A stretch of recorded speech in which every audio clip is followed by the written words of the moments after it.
আসসালামু আলাইকুম। সকলে কেমন আছেন? কাছে দূরে যে যেখান থেকে দেখছেন, আশা করি সকলে ভালো আছেন। আমরাও খুব খুব ভালো আছি আলহামদুলিল্লাহ। অনেক দিন পর লং ভিডিও শেয়ার করছি। ব্যস্ত ছিলাম তো ভয়েস দেওয়া হচ্ছিল না, ভিডিও করা ছিল। তো এটা হচ্ছে যে একটু বেলা থেকে ভিডিওটা স্টার্ট করেছিলাম। সকালবেলা শরবত বিস্কুট খেয়ে নিয়ে তারপরে হচ্ছে যে ভাত খেয়ে নিয়েছিলাম। তারপরে বেলার দিকে আবার রান্না করছিলাম। আমাদের এদিকে তো খুব গরম পড়ে গিয়েছে। আপনাদের এদিকে কীরকম গরম অবশ্যই জানাবেন। কিন্তু আমরা মাঠের ধারে যেহেতু থাকি, হাওয়াও প্রচুর চালাই, কিন্তু হচ্ছে যে গরমটাও ভীষণ হয়েছে। রোদ্দুরটা প্রচুর তাতে থাকে, মানে সবসময় যেমন মনে হয় খুবই গরম, মানে দুপুরের দিকে ভীষণ গরম হয়ে থাকে। তো এখানে একটু বেলার দিকেই রান্নাটা স্টার্ট করে দিয়েছিলাম। এখানে কচু বেগুন চিংড়ি মাছ দিয়ে রান্না করব। আর আপনাদের ভাইয়া আড় মাছ নিয়ে এসেছিলো, কাটা আড় মাছ নিয়ে আসছিলো। তো ভাবলাম সেটাকেই আজকে রান্না করব, টাটকা মাছ যেহেতু। তো সেই জন্য নুন হলুদ ভালো করে মাছগুলোই মাখিয়ে নিচ্ছিলাম। মাছগুলোকে ভেজে নেব। অনেক দিন পর পর ভিডিও আপলোড করছি, আর হচ্ছে যে যেহেতু লং ভিডিও তো খুব বড়ও নয়, একটু সামান্য রাখছি। আপনারা সকলে হচ্ছে যে দেখবেন আর লাইক দিবেন, আশা করি ভালো লাগবে। আর এই যে মাছগুলোকে আমি ভালো করে লাল করে ভেজে নেব। আর এটাকে টমেটো দিয়ে পেঁয়াজ দিয়ে একটু ঝাল ঝাল করে রান্না করব। সব কিছুই কাজ সারা হয়ে গিয়েছিল, যেহেতু ভাতটাও করে নিয়েছিলাম আর এই তরকারি দুটোই করে নেব। সকাল থেকে অনেকটা কাজের চাপ থাকে, কিন্তু আপনাদের ভাইয়া যখন বাড়িতে থাকে সবসময় আমি বলি যে উনি হচ্ছে যে ছাগলদের কাজগুলো করে নেয়। যেহেতু বাড়িতে অনেকগুলো ছাগল আছে, তো একটু ব্যস্তই থাকা হয় ওদেরকে নিয়ে। তো এই যে মাছগুলো একে একে হচ্ছে যে ভেজে তুলে নিচ্ছিলাম। ওই তেলেতেই আমি হচ্ছে যে পেঁয়াজ কুচি দিয়ে দেব।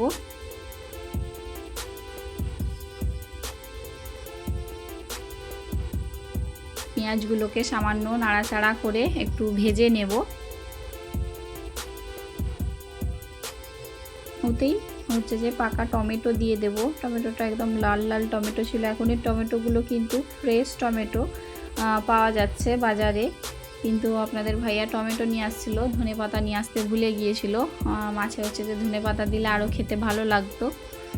তো একে একে গুঁড়ো মশলাগুলো দিয়ে দেব। নুন হলুদ লঙ্কা গুঁড়ো জিরে গুঁড়ো ধনে গুঁড়ো সব দিয়ে ভালো করে সামান্য পানি দিয়ে মশলাটাকে কষিয়ে নেব। ভীষণ গরম পড়েছে, আমি তো ফ্যানটাকে অফ করে এখন ভয়েস দিচ্ছি। খুবই গরম লাগছে। আর গরমের দিনে তো একটু অসুবিধা হয় কাজকাম করতে, কিন্তু তবুও সংসারের কাজ তো করতেই হবে। একে একে সকাল থেকে বেশিরভাগ কাজগুলোই সেরে নিই। সকালে বেশিরভাগ ধোয়াধুয়ি মোছামুছি এগুলো করে নিই। তারপরে হচ্ছে যে সকালবেলা আমি ঘরটাও পরিষ্কার করে নিই, মুছে নিই সকাল সকাল। তো আমি এতে একটু আদা বাটা আর জিরে বাটা দিয়ে দিলাম। পেঁয়াজ কষানোর সময় দেওয়া দরকার ছিল, ভুলে গিয়েছিলাম, তো সেই জন্য পরে একটু দিয়ে দিলাম। আর মাছে একটু আদা বাটা দিলে খেতে ভালো লাগে, টেস্টটা খুব ভালো হয়।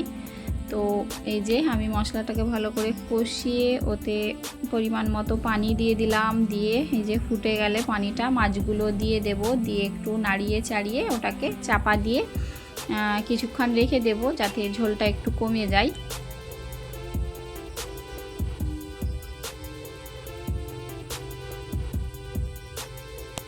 এই যে মাছের তরকারিটা একদম হয়ে চলে আসছে। আর এইদিকে হচ্ছে যে আমি কচুটা রান্না করে নেব। এটা কুকারে বসিয়ে দিয়েছিলাম যাতে তাড়াতাড়ি হয়ে যায়। চিংড়ি মাছ আর পেঁয়াজ দিয়ে মশলাটাকে আগেই কষিয়ে নিয়েছিলাম। তাতে এই যে কচু বেগুন দিয়ে দিলাম। দিয়ে এটাকে একদম সুন্দর করে কষা কষা করে রান্না করব, শুকনো শুকনো করে।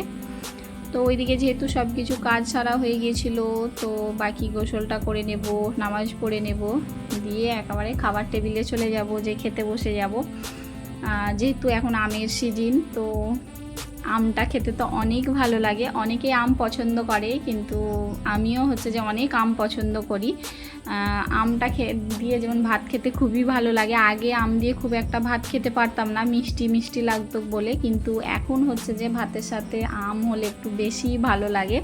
তো এখানে শসা, টমেটো, পেঁয়াজ দিয়ে স্যালাড বানিয়ে নিয়েছিলাম, আর এইদিকে হচ্ছে যে আপনাদের ভাইয়াকেও খেতে দিয়ে দিয়েছিলাম। আপনাদের ভাইয়া তো আবার কাটাকুটিটা খাবে না, তো নেজাটাও খাবে না, তো চাকা দেখে ওনাকে তুলে দেব, আমিও খেয়ে নেব। একে একে হচ্ছে যে সবাই খেয়ে নেব একসাথে বসে। আর আপনারা দুপুরে কে কী দিয়ে খেয়েছেন অবশ্যই কমেন্টে জানাবেন।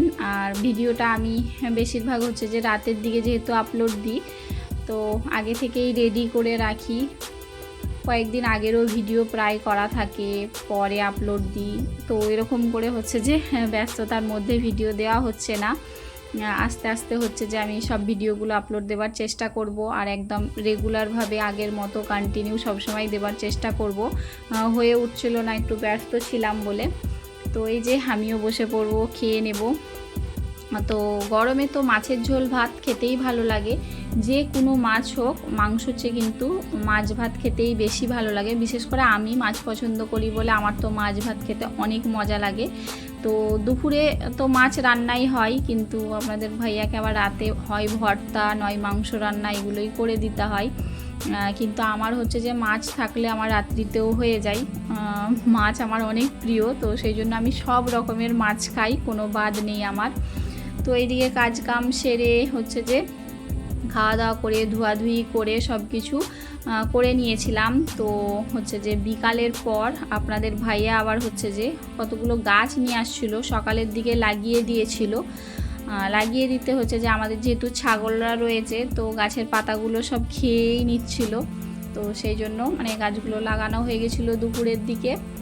তারপরে বিকালের দিকে আপনাদের ভাইয়া আবার হচ্ছে যে জাল কিনে নিয়ে আসছিলো আগে থেকেই, তো সেই জালগুলোকে আবার ভালো করে লাগিয়ে দিচ্ছিলো, যাতে গাছগুলোর মানে গাছের পাতাগুলো একদম না ছাগলে খেয়ে নেয়। যেহেতু আম গাছ, কাঁঠাল গাছ এগুলো আছে, তো এগুলোর পাতা হচ্ছে যে ছাগলে তো খুব মুড়িয়েই খেয়ে নেয়, তো গাছগুলো তো নষ্ট হয়ে যাবে। তো সেই জন্যেই যে জাল দিয়ে ভালো করে সুন্দর করে হচ্ছে যে ঘেরে দিচ্ছিলো। যেহেতু অনেক গাছ আগেও ছিল আমরা যেহেতু পুকুরটা ভরাট করেছি, অনেক গাছ নষ্ট হয়ে গিয়েছিল। তারপরে হচ্ছে যে ছাগলে তো বেশিরভাগ হচ্ছে যে পেয়ারা গাছ, আম গাছ পাতাগুলো সব খেয়েই নেয়, তো সেই জন্য এরকমভাবে লাগিয়ে দিচ্ছে।